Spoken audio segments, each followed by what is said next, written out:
नबी करीम अलैहिस्सलाम नमाज पढ़ा रहे थे। जोहर की नमाज थी, असर की नमाज थी। सही मुस्लिम में मौजूद है। हजरत अबू हुरैरा फरमाते हैं नमाज पढ़ाते पढ़ाते नबी पाक ने कदम आगे किया। नमाज पढ़ाते पढ़ाते कदम आगे किया और यूं हाथ उठाया, फिर वापस कर लिया। अब नमाज पढ़ के ना तो सलाम फेरा तो सहाबा अर्ज करने लगे, या रसूल अल्लाह सल्लल्लाहु अलैहि वसल्लम, वो नमाज में पैर भी आगे किया तो हाथ भी उठाया, तो वजह क्या थी? अब पहला सवाल तो यह है कि आप लोग नमाज पढ़ रहे थे या हुजूर को देख रहे थे? तो सहाबा तो पहले ही बताते हैं कि भाई हम तो पहली साफ में नमाज इसलिए पढ़ते थे कि नमाज भी होती रहती थी और चुपके चुपके महबूब की दीद भी होती रहती थी।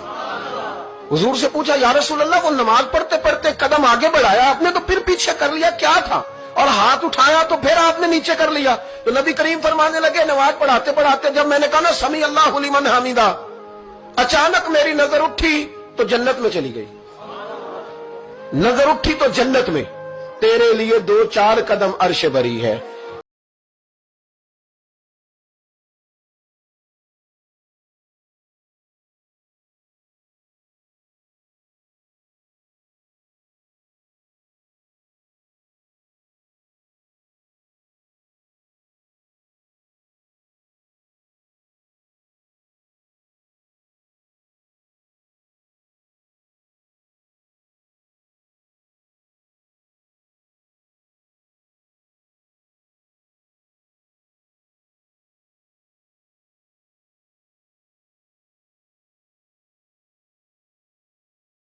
मैं हो आया हूं, मेरा कोई नहीं दिल लगता किसी जगह।